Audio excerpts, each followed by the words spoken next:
예, 선생님들 좀 쉬셨습니까? 자, 이제 또 들어가겠습니다. 교재 88쪽입니다. 그리고 우리 보충 자료는 이쪽 놓고 같이 보시면 됩니다. 자, 이쪽에서 지금 평행교수랑 스테이션 교수 두 개를 말씀드릴 건데, 평행교수랑 스테이션은 같이 비교해야 됩니다. 우리 저거 보충 자료 오른쪽 밑에 보면, 이쪽 보충 자료 이쪽 오른쪽 밑에 보면 평행교수와 스테이션 교수의 차이점 해가지고 두 가지 관점에서 비교했습니다. 하나는 집단 편성에서의 차이점, 하나는 과제 구성에서의 차이점. 이 두 가지로 이해하셔야 돼요. 자, 이렇게 왜 집단 구성이랑 왜 과제로 항상 비교가 되느냐? 아까 말씀드렸잖아요. 학생 구성이 저거 능력별로 구성이 된다고 말씀드렸잖아요. 그죠? 그래서 이렇게 비교가 되는 겁니다. 교사 수는 비교하기 쉽잖아요. 평행 둘, 스테이션 둘이 될 수도 있고 셋이 될 수도 있고. 근데 스테이션은 그 변동이 있으니까 어렵고. 그렇다고 해서 그 동일한 장소로 동일한 물리적 공간은 어차피 똑같으니까 그럼 비교할 수 없는 대상이고. 그죠? 그래서 학생 측면에서 두 가지 관점으로 비교하는 겁니다. 집단 편성, 과제 구성. 자, 먼저 그러면 세 번째죠. 세 번째 유형에서 세 번째 여기서 가겠습니다. 평행교수. 아이고. 자, 세 번째 평행교수. 자, 책을 들고 가겠습니다. 자, 책이 두께는 괜찮은데 종이가 무거운 책이에요. 자, 먼저 평행교수. 교사는 2명입니다. 교사 둘이서 같이 이건 쓰겠습니다. 교사 2명. 2명이서 뭘 하느냐? 같이 함께 계획합니다. 계획을 함께 계획합니다. 수업 계획이죠. 함께 계획합니다. 수업 계획은 뭘 가르칠지, 학습 목표를 뭘로 잡을지, 그리고 무슨 내용으로 구성할지, 어떻게 평가할지. 자, 선생님, 요거 하기 전에 이건 먼저 말씀드리겠습니다. 수업은요, 교육과정입니다. 교육과정. 교육과정은 요건 기본입니다. 제일 먼저 목표를 잡습니다. 학습 목표라고 쓰겠습니다.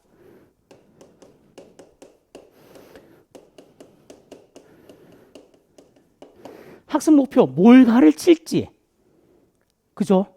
이해 가시죠? 학습 목표가 설정이 되면 그 목표에 대한 학습 내용이 나오지 않습니까? 그죠? 학습 내용. 그럼 학습 내용이 나오면 세 번째 학습 방법이 나옵니다. 여기서 이렇게 쓸게요. 교수 학습 방법. 교수 학습 방법은 저런 식으로 될 수도 있죠. 구성주의로 접근할 것인지 행동주의로 접근할 것인지 어떤 방법을 쓸지 이해 가셨나요? 그러면 여러 가지 학습 모델들이 쭉 나오겠죠. 여기는요, 결국은 교수 학습 모델이 나옵니다. 각 교과마다 가르치는 모델이 다양하잖아요. 모델이 나옵니다. 그러면 가르쳤어요. 그럼 마지막에 뭘 해야 됩니까? 가르치고 나면 평가합니다. 평가. 자, 평가를 우리가 알고 있는 절대적, 상대적 그런 것도 있을 거고, 아니면 대안평가 이런 것도 있을 거고요. 평가는 다양하죠. 그러면 기본 세팅이요. 교육과정의 구성의 기본 세팅은 뭘 가르칠 겁니까? 정하면, 자, 그 내용, 뭘 가르칠 겁니까? 목표가 정하면 목표에 맞는 내용이 구성이 되고요. 내용이 구성이 된 다음에, 그러면 이런 방법으로 가르칩시다. 방법이 만들어지면 교에서 쭉 가르쳐요. 그러면 평가 됩니다. 근데 내용과 방법은 선생님, 이게 2번이 될 수도 있고 이게 3번이 될 수도 있어요. 이해가셨죠? 목표, 방법, 내용, 평가 그렇게 가도 되고, 목표, 내용, 방법, 평가 가도 되고요. 이거를 왜 이해를 하셔야 되냐면 교수 적합화랑 연결이 되니까. 교수 적합화에서 좀 미리 말씀드리지만 이것저것 다 해보고 안 되면 나중에 교육 내용을 수정하세요라고 하는 게 나올 겁니다. 그 교육 내용이 뭐냐면 이 교육과정이에요. 얘가 교육 내용입니다. 조심하셔야 될 거. 여기서 말하는 내용이랑 여기서 말하는 내용은 달라요. 여기서 말하는 내용은 전반적으로 다 퉁쳐서 3학년이라면 고등학교 1학년이라면 중학교 1학년이라면 초등학교 5학년이라면 뭘 배워야 합니까? 이 관점이 그러면 초등학교 5학년이라면 교육과정을 어떻게 구성해야 됩니까? 똑같죠? 그 안에서 세부적으로 설정이 되면, 목표가 설정이 되면 뭘 가르칠 것입니까? 하고는 요거는 좀 지역적이고 협소한 내용이죠. 이해 가셨나요? 그러면 결국은요, 맨 마지막에 교육 내용을 수정하라는 얘기는 다 뜯어 고치라는 얘기잖아.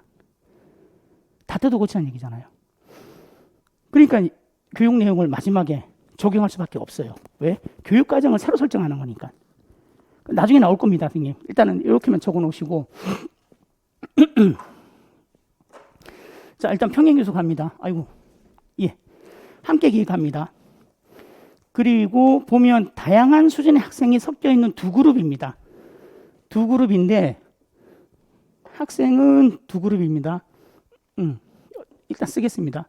두 개의 그룹입니다. 두 개의 그룹이라도 되고요. 두 개의 모둠이라고 해도 상관없습니다. 표현법은. 근데 거기서 뭘 가르친다? 같은 내용 가르칩니다. 자, 같은 내용을 가르쳤으니 나중에 평가도 같이 가야 되겠죠. 당연히 평가도 가야 되겠죠. 요거 하나 잡아 놓으시고요. 이렇게 한다면요, 선생님. 두 번째. 아이고, 그죠. 이거 지워도 될까요? 지우겠습니다. 선생님들 자꾸 헷갈릴 것 같아서 그래. 지워놓고 나중에 후회할 수도 있는데. 자, 두 명이서 함께 계획하고 두 개의 그룹을 같은 내용을 가르치고 평가를 합니다. 그러면 결국은 내가 가르친 것들에 대해서 두 그룹 다 같은 내용이라 그랬잖아요. 그러면 책임. 보시면 두 번째 줄에 두 교사가 수업을 계획과 실행에 대한 책임을 공유한다. 책임 공유가 될 수밖에 없죠.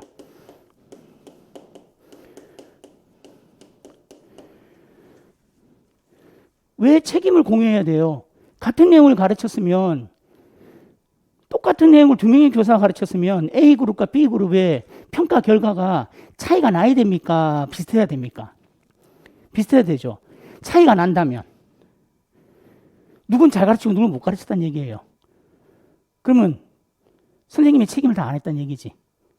학생에 대한 학습 성취에 대해서 결과가 다르다면 잘못됐다는 얘기잖아요. 그래서 책임 공유라는 말이 나옵니다. 자, 이렇게 하려면 결국은 사전 협의가 필요하죠. 이건 이제 선생님 측면입니다. 여기까지 일단은 이해가 되셨나요? 동그라미 1번에 대한 전체적인 내용입니다. 자, 동그라미 2번 보면 평행교수에서는 학생들은 두 개의 혼성 능력 집단으로 나눈다라고 했습니다. 이 얘기는 선생님 어떻게 하셔야 되냐면, 자, 여기서 이렇게 가겠습니다. 이제 4번에서 나눌게요. 집단 편성.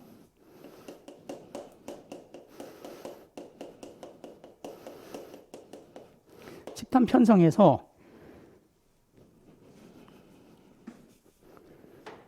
학생들을, 여기서는 표현법이 어디 갔어요? 잠시만요. 제가 잠깐만 뭘 놓쳤습니다. 혼성 능력 집단이라고 표현했는데 이 표현법 말고 뭐라고 표현하셔야 되냐면, 평행교수의 집단 편성은 능력별 집단 구성.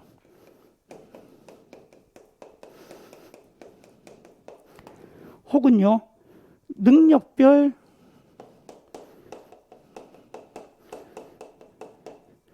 두 집단. 같은 표현법인데 저는 선생님들이 요 표현법을 써주셨으면 좋겠어요. 집단 편성은 능력별 집단 구성을 한다. 거기 있는 혼성 능력 집단보다는 저게 더 세련된 표현입니다. 저렇게 적어주시고, 자, 그리고 또 하나만 더. 그러면 과제 분석. 자, 과제 구성이라고 해도 되고, 교육 내용이라고 해도 되고, 수업 내용이라고 해도 되겠죠. 자, 어때요? 같은 거예요, 다른 거예요?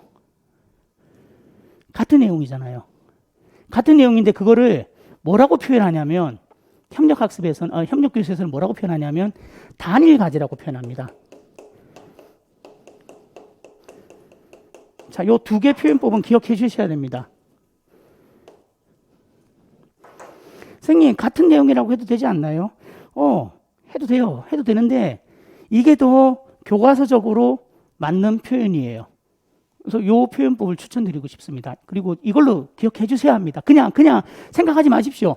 집단 편성은 능력별 집단 편성, 집단 구성. 과제 구성은 단일 과제. 이렇게 가십시오. 다른 거 생각하지 마시고. 자, 그리고 이제 평행 교수가 갖고 있는 특징입니다. 재미있는 특징. 보시면 평행 교수는 일반적으로 전체 집단을 대상으로 대집단 수업이요. 전체 집단을 대상으로 대집단 수업을 먼저 합니다. 얘를 먼저 하고요. 대집단 수업을 먼저 합니다. 그리고 나서요. 평행 교수는 복습 형태입니다.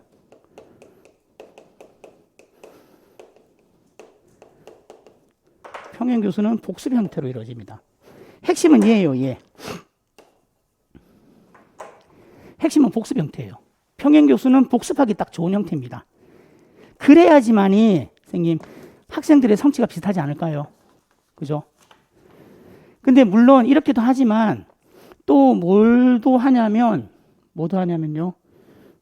이렇게 가겠습니다. 뭐도 하냐면 거기 보시면 같은 주제에 대해서 상반된 내용을 학습한 후 토론 수업.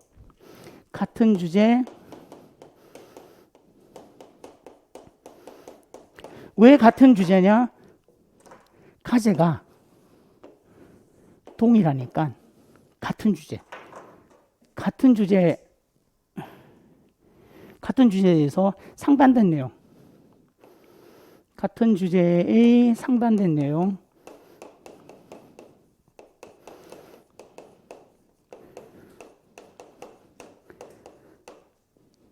그리고 나서 뭘 한다? 평행 교수를 가지고 토론 수업을 한다.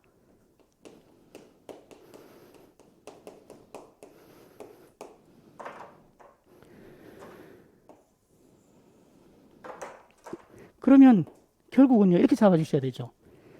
과제 구성은 단일 과제입니다. 단일 과제 가지고 먼저 배운 다음에 복습 형태로 평행 교수를 실시할 겁니다. 요거 하나. 두 번째, 단일 과제입니다. 그러면 주제는 같겠죠. 이거 가지고 상반된 내용을 학습할 겁니다. 그런 다음에 집단이 두 개이니 서로 토론을 할 겁니다. 두 가지로 빼셔야 돼요. 평행학습은.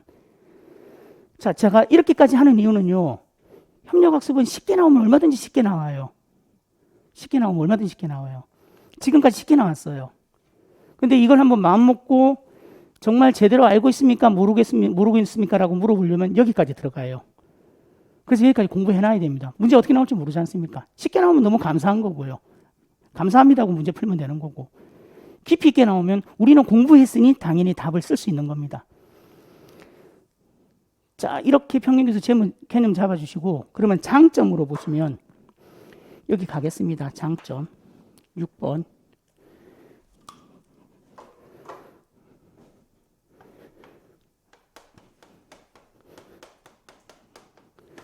자, 장점 첫 번째 동그라미 1번 선생님 별표입니다. 별표 3개.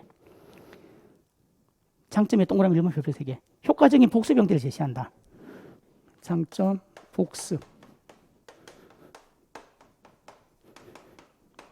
복습 형태 제시. 그냥 복습이라고만 하지 마시고 복습 형태 제시라고만, 제시까지 좀 기억해 주셔야 됩니다. 정리해 주셔야 됩니다. 자, 복습 형태 제시할 때는 선생님 얘로 와야죠. 얘가 와야 되죠. 그죠? 얘가 왔을 때만 적용이 되는 겁니다. 그리고 이제 학생들의 반응을 독려한다. 얘는 반응을 독려한다. 배운 것에 대해서 복습 형태로 가니 반응 독려되는 걸 거고. 그리고 직당학습과 복습을 위해서 교사 간 학생 간 비율을 감소시킨다.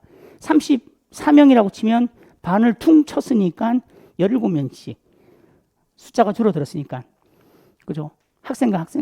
교사와 학생 간의 비능을 감소시킨다. 맞죠? 자, 일단 여기서 하나 끊고 확인하겠습니다.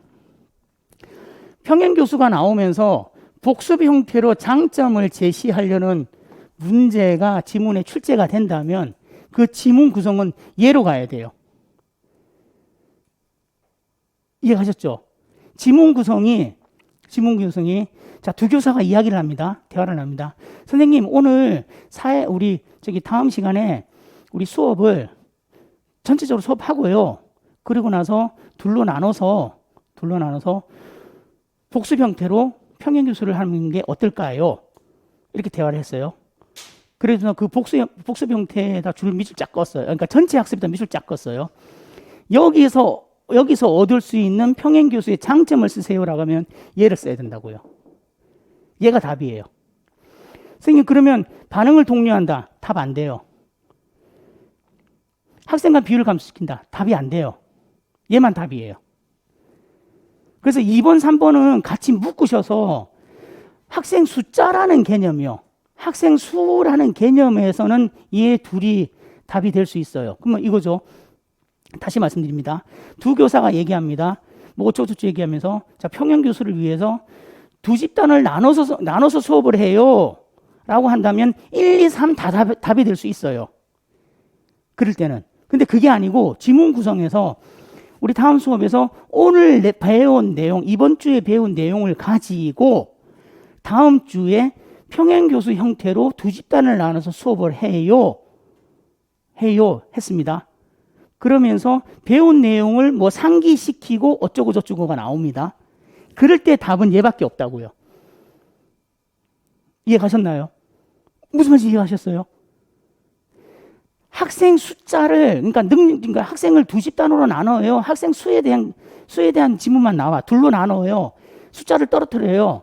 숫자를 2분의 1로 나눠요. 이런 식으로의 문제가 나온다면 동그라미 2번과 3번이 답이 될 수밖에 없고, 물론 1번도 1, 2, 3 다 답이 되는 거고, 지문 구성이 이번 주에 민주주의에 대해서 공부를 했으니 다음 주에 두 집단으로 나누어서 학생들한테 배운 내용을 한 번 더 확인해요. 상기시키는 수업을 해요. 라고 하면 복습 형태로 빠진 거잖아요.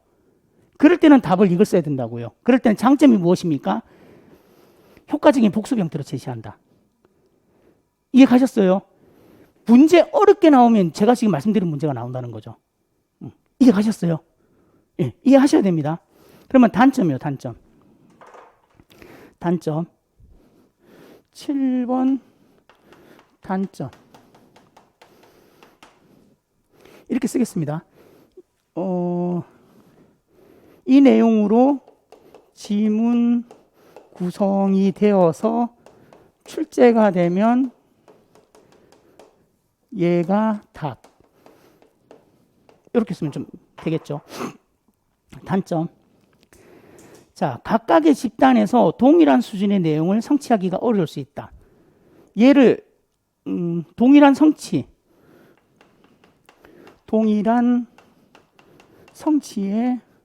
학습 성취, 동일한 과제, 동일한 성취라고 하겠습니다. 성취의 어려움. 얘가 단점이죠. 왜냐하면 과제가 단위라니까. 그죠? 이해 가셨죠? 이게 제일 중요한 겁니다. 동그라미 1번이 제일 중요해요. 제일 중요한 거고, 뭐, 모den강 경제, 그거는 부수적인 겁니다. 그래서 장점에서 동그라미 1번 반드시 기억해 주셔야 되고, 이 동그라미 1번의 효과적인 복습 형태가 제시된다가 답이 될 때는 지문 구성은 지금 말씀드린 거, 요 네모에 있는 거, 이게 나온다라고 기억해 주시고, 이게 아니고 그냥 일반적으로 평행교수에 대한 일반적인 장점을 쓰세요라면 1, 2, 3 뭘 써도 상관이 없습니다. 자, 단점은 동일한 수준의 내용을 성취하기 어렵다라고 돼 있는데, 자, 평행교수의 단점은 각각의 집단에서 동일한 수준의 내용을 성취하기 어렵다라고 합니다. 그런 이유가 무엇입니까? 과제 구성이 단일 과제로 구성되어 있기 때문에. 이해하셨어요? 자, 문제 한 번만 더 만듭니다. 평행교수의 단점으로 각각의 집단에서 동일한 수준의 내용을 성취하기가 어렵다라고 있습니다. 어렵다는 단점이 있습니다. 그런 단점이 발생하는 이유가 무엇입니까? 과제 구성이 단일 과제이기 때문에. 이해하셨죠? 그렇게 잡아주시면 됩니다. 그리고 뭐 동그라미 3번 모든 간의 경쟁이 가열될 수 있다. 뭐 이 정도 수준까지 잡아주시면 됩니다. 그리고 이제 얘랑 비교해서 네 번째 스테이션 교수입니다.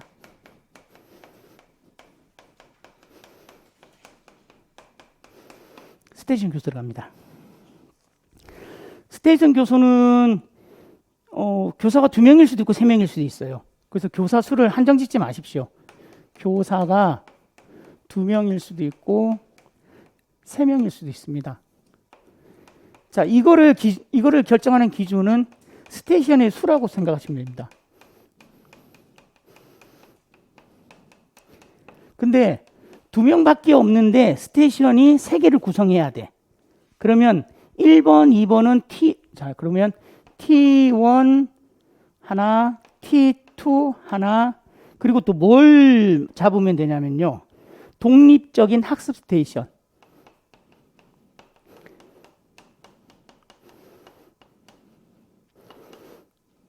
이거 밑에다 쓰겠습니다. 이렇게 하니까 자꾸 왜 그러냐면 자꾸 칠판이 적으니까 제가 좀 쭈그러드는 느낌이 듭니다. 독립적인 학습 스테이션.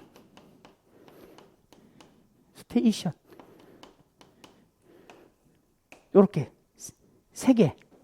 그죠? 교사가 둘밖에 없을 때. 그럼 이렇게 또 이것도 문제가 만들 수 있어요. 뭐냐면 스테이션 교수를 실시하려고 해요. 근데 스테이션을 3개를 만들려고 합니다. 교사가 둘밖에 없어요. 한 개의 스테이션은 어떻게 구성하면 좋겠습니까? 그럼 뭐라고 답을 해야 됩니까? 하나의 스테이션은 독립적인 학습 스테이션으로 구성한다. 그죠? 글씨가 그죠? 글씨가 위축이 됐습니다. 독립적인 학습 스테이션을 구성한다. 좀 그러면 무슨 말씀인지 이해가 되나요? 감 잡히셨나요? 자, 이렇게 하고 두 번째 뭘 보셔야 되냐면 학생 수는 예를 들겠습니다. 예를 들어서 계산하기 쉽게 하겠습니다. 총 학생 수가 30명이에요. 일로 가겠습니다. 그러면 스테이션별로 10명. 그죠? 10명씩 구성하면 되죠. 자, 근데 여기서 이제 재미있는 표현이 나옵니다. 그러면요. 10명씩 구성할 겁니다. 두 번째. 집단 편성.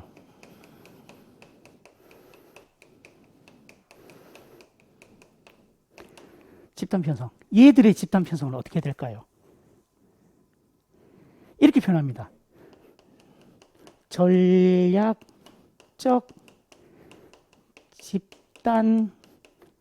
집단으로 구성한다 라고 표현한다. 전략적 집단 구성.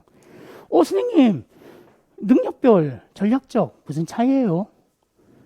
얘는 두 집단이니까 집단 2개잖아요. 그죠? T1, T2잖아요. 그러면 자, 반에서 얘들이 만약에 30명이라고 칩시다. 반에서 1등부터 15등까지 16등부터 30등까지 만약에 집단 구성한다 그러면 너무 잔인하지 않을까요? 그러면 차이가 나지 않을까요? 그러면 당연히 선생님 아까 동일한 성취가 어렵게 나올 거 아니에요. 이 현상이 생기지 않을까요? 1등부터 15등, 16등, 30등이면 아무리 잘해도 이 현상이 생기겠죠. 그러려면 능력별 1등, 2등, 3등, 4등, 5등, 6등, 7등, 8등, 9등, 10등 이렇게 하면 학업 성취라는 부분에 대해서 비슷하게 나오지 않을까? 그죠? 그래서 능력별 집단 구성.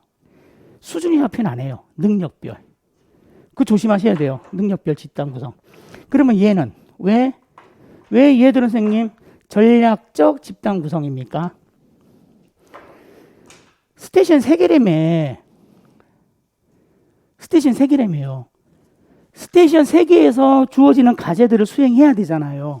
그죠? 물론 여기서는 독립적인 학습이지만 그러려면 스테이션 3개를 돌아야 되니 그 스테이션에 맞는 과제에 대해서 스테이션에 맞는 수업 내용에 대해서 생각을 하고 거기에 맞게끔 집단을 구성해야 되지 않을까요?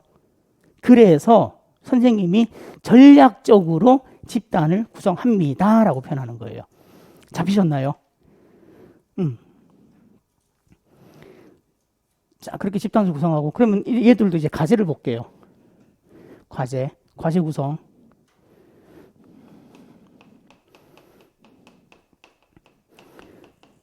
아까 평행 교수는 단일 과제예요. 하나의 과제죠. 그죠? 근데 얘는 가만히 보십시오. 자, 여기다가 이걸 놔두고 스테이션으로 할게요. 스테이션 그냥 선생님 스테이션을 S라고 쓰겠습니다. 스테이션 1, 스테이션 2, 여기는 독립적 학습 이렇게 쓰겠습니다. 그러면 자 주제는 동일하겠지만 그 주제에 대해서 배우는 내용은 예를 들어서 1, 2, 3이 서로 연계가 돼야 되지 않을까요? 이렇게 쓰면 안 되겠다. 이렇게 쓰겠습니다. 그러려면 잠깐만 선생님들이 좀 더 이해를 편하려면 이렇게 갑시다. 독립적 스테이션. 그러면 이게 선생님 순환 구조가 돼야 되지 않을까?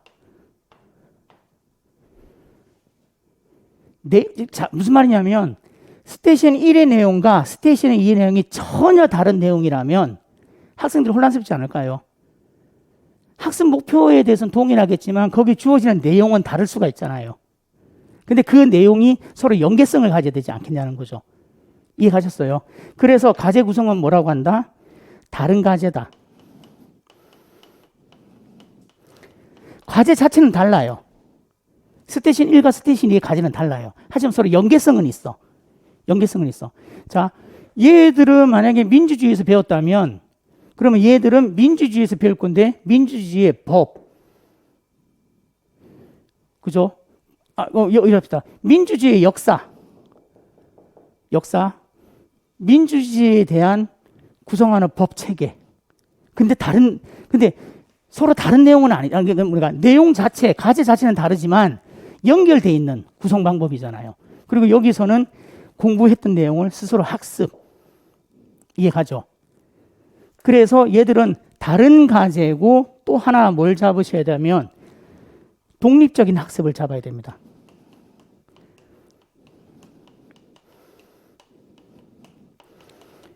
근데 선생님들은 요것만 기억하셔도 돼요. 다른 과제라는 거. 만약에 둘이 비교할 때 단일 과제, 다른 과제 요것만 하시면 되고 독립적 학습은 독립적 스테이션이 있으니 여기까지 확장만 시켜주시면 됩니다. 자, 일단 여기까지 잡히셨나요? 그러면 기본적으로요. 스테이션 교수를 하려면 세 번째 순회를 해야 돼요. 누가 순회합니까? 학생입니까? 교사입니까? 잘 생각해봐. 스테이션마다 돌아다니는 게 누구예요? 교사예요? 학생이에요? 학생이에요, 학생. 교사는 여기 붙박이로 있는 거예요. 그러면 학생이 스테이션을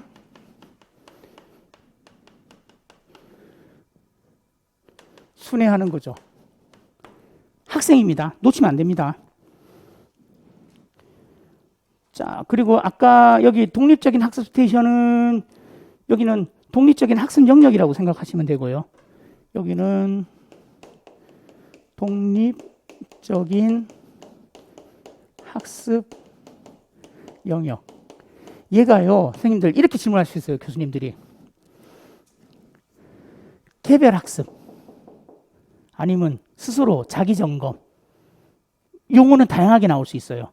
자기 점검, 자기 학습, 스스로 했던 거를 뭐 복습하는 형태, 정리하는 형태. 그러면요, 잘 생각해 봅시다. 독립적, 자, 잘 생각해 보시죠. 이거 스테이션 순환다고 했어요. 그러면 스테이션 1하고 스테이션 2는요, 학생들끼리 서로 간에 상호작용이 일어나지 않을까요? 상호작용, 그죠? 학생 간에 상호작용이 일어날 거죠. 그러면 상호작용이 일어난다 그러면, 이거를 뭐라고 표현하냐면, 상호작용이 일어나니까, 여기서는, 이 스테이션에서는 사회적 상호작용, 여기서는 모둠 활동이죠. 모둠 활동을 통해 사회적 상호작용 기술, 사회적 상호작용 기술이 발휘가 되겠죠. 거꾸로 얘기하면 모둠 활동 통해서 사회적 상호작용을 배우겠죠. 여기까지 이해가셨습니까? 이거를 학생들한테 뭐라고 표현하냐면요, 사회적 상호작용을 할 수 있는 기회. 자, 그리고 또 하나. 그러면 이제 독립된 스테이션요.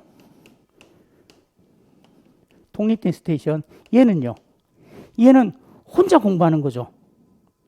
그죠? 그러면 얘는 결국은 독립적 학습 기회. 자, 제가 왜 자꾸 기회라고 표현하냐면, 독립적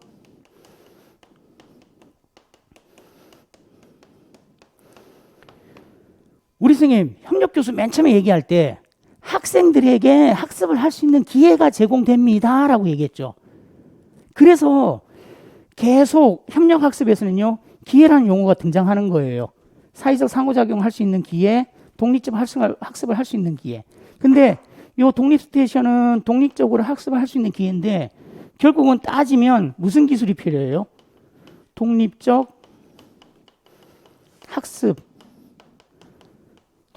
기술.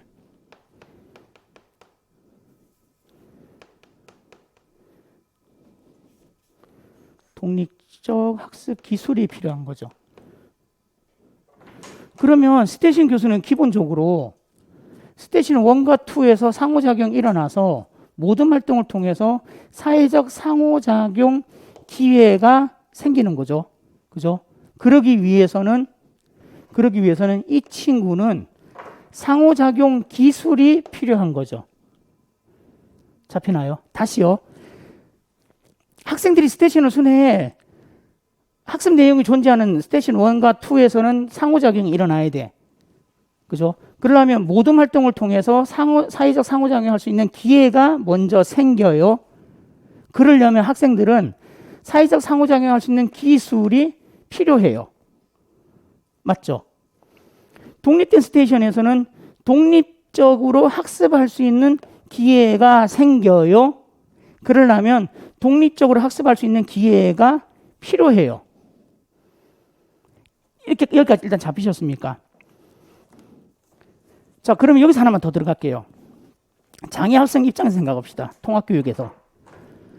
스테이션 교수를 하려면 장애 학생들에게 필요한 기술이 몇 가지가 필요합니까? 2가지가 필요해요. 사회적 상호작용 기술이 필요하고 독립적으로 학습할 수 있는 기술이 필요해요. 장애 학생들이 이걸 하려면. 기본 전제라고. 전제 조건이 깔려야 돼요.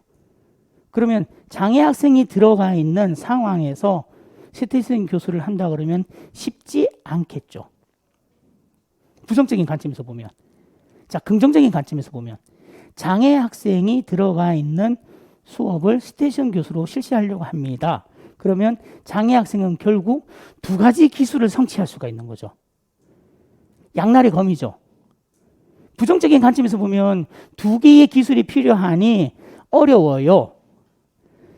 긍정적인 관점에서 보면 두 개의 기술을 배울 수 있으니 좋아요. 됐나요? 자, 그리고 장점 보겠습니다. 그 스테이션 교수에서 동일한 세 집단, 요거는 선생님 기억하지 말고 전략적 집단 구성으로 바꿔주시고, 과제 구성에서 전후 양분이라는 얘기는 내용이 이어지는 겁니다. 라는 관점에서 이해해 주시면 됩니다. 자, 장점 보겠습니다. 자, 동그라미 1번. 학생들이 스테이션을 찾아가야 되기 때문에 능동적인 학습 형태죠. 맞죠? 자기가 찾아가야 되잖아. 그러니까 능동적인 학습 형태. 거기 밑줄 치고 별표. 동그라미 1번에 능동적인 학습 형태 별표. 자, 두 번째. 능동적으로 학습에 참여하려면 그 수업에 주의를 기울여야 되겠죠. 그래서 동그라미 2번에 주의 집중을 증가시킬 수 있다. 이건 일단 일반적인 거예요. 자, 동그라미 3번 집단을 전략적으로 구성. 그거는 별표 쳐주시고 별표 3개 해주시고 밑줄 그어주시면 됩니다. 그리고 4번 그냥 한번 봐주시고 5번하고 6번을 선생님 묶으시면 됩니다. 5번하고 6번. 결국은요 5번은 모든 활동을 통해서 사회적 상호작용의 기회가 증진된다. 스테이션 1과 2를 수행할 때. 그죠? 그러려면 당연히 사회적 상호작용 기술이 필요하다. 6번 독립적인 학습의 기회를 제공한다. 얘는 독립 스테이션을 할 때 그러면 6번 같은 경우는 독립된 학습 기술이 필요하다. 그죠?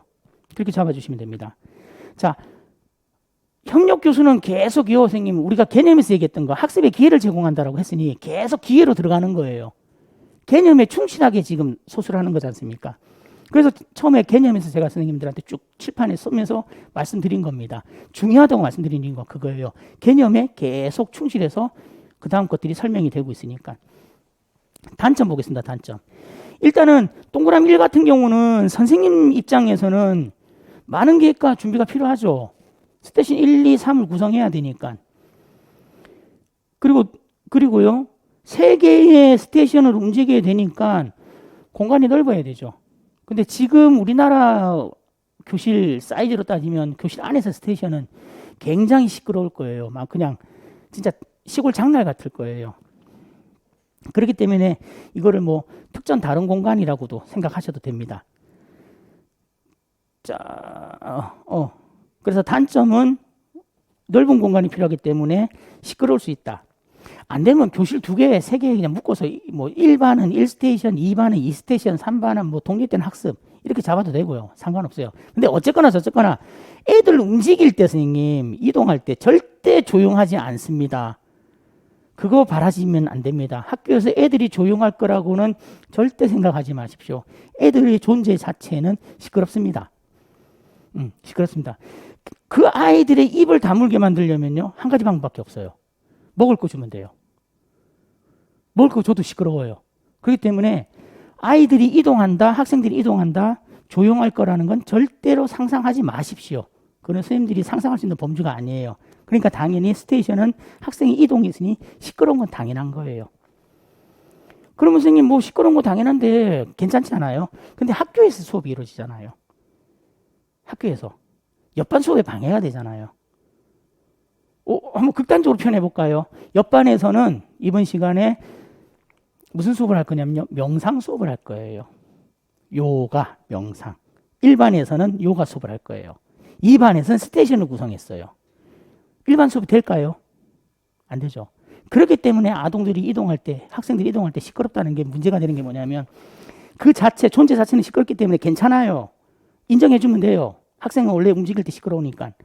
하지만 그 시끄러움이 옆반 수업에 방해가 되니까 단점으로 들어오는 겁니다. 이해 가셨죠? 자, 그리고 3번이 중요하죠. 3번 별표 3개입니다. 밑줄 긋고 별표 3개. 결국은 집단으로 일하는 기술과 독립적인 학습 기술이 모두 필요하다. 요 집단으로 일하는 기술을 선생님 요걸로 바꾸셔도 돼요. 사회적 상호작용 기술로 바꾸셔도 돼요. 근데 저는 집단으로 일하는 기술이라는 표현보다는 사회적 상호작용 기술과 독립적 학습 기술이 필요하다라고 선생님 그렇게 좀 수정을 해주셨으면 예 수정을 해주시길 부탁드립니다. 부탁드리는 게 아니라 그냥 강요할게요. 수정해 주세요. 수정하셔야 됩니다. 왜 그렇게 제가 이렇게 강한 어조로 수정해달라고 말씀드리냐면 그렇게 해야지 나중에 선생님들이 답안을 구성할 때 혹은 다른 식으로 문제가 변형이 돼서 나올 때 응용해서 작성할 수 있습니다. 그러면 결국은 이거죠. 스테이션 교수를 실행하기 위해서 장애 학생에게 필요한 기술 두 가지가 무엇입니까? 라고 하면 사회적 상호작용 기술과 독립적인 학습 기술이 필요합니다. 라고 답은 작성하면 되죠. 이해 가셨나요? 그죠? 집단적으로 일하는 기술이라는 개념보다는 이 용어 잘 안 들어오잖아요. 저도 잘 안 들어와요. 사회적 상호작용이라는 용어가 훨씬 더 명쾌하게 들어옵니다. 그렇게 3번은 고쳐주시고 동그라미 4번. 동그라미 4번도 선생님 별표 3개짜리입니다. 굉장히 중요합니다. 만약에 스테이션 교수를 하기 위해서 선생님들이 요 스테이션 간의 내용을 전혀 별개, 예를 들면 이겁니다. 자, 봄, 여름, 가을, 겨울. 스테이션 1, 봄, 여름, 스테이션 2, 가을, 겨울 해서 사계절을 알기 하면 내용이 연관이 있죠.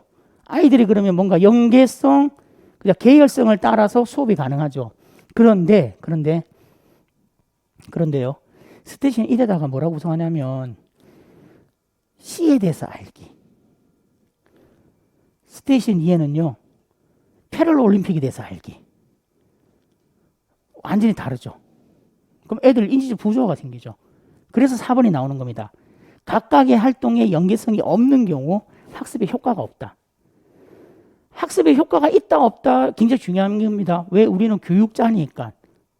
학생을 가르치니까 학습의 효과는 항상 가지고 들어가야 돼요. 그래서 요 단점 같이 비교해 주시면 되고 그리고 89쪽에 평행 교수와 스테이션 교수 그림 넣어놨습니다. 그걸로 이해해 주시면 됩니다. 자, 그러면 이 전체를 한번 우리 보충자료 2쪽이요. 맨 오른쪽 밑에 보충자료 2쪽.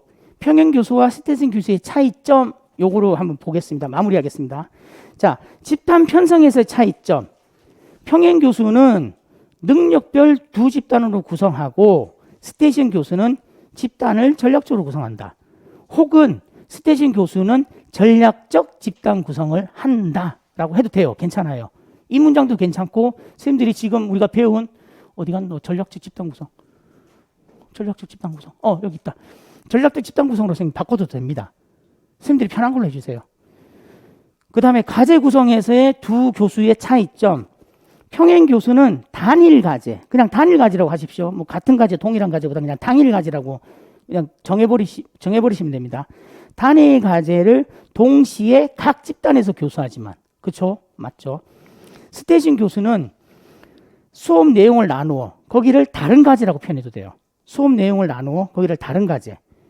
다른 과제와 독립적 학습을 할 수 있도록 준비한다. 그래서 제가 아까 과제 구성에서 다른 과제와 독립적 학습까지 알파로 기억해달라는 겁니다. 봐요. 과제라는 측면 따지면 다른 과제, 독립적 학습 되잖아요. 그죠? 그렇게 해서 준비하고 각 모둠은 학생 집단이죠. 준비된 스테이션을 차례로 이동하면서 학습한다. 요 박스에 있는 게 하나의 문장으로 만들어서 선생님 정리를 해 놓으시면 딱 완벽하게 구성이 됩니다. 자, 우리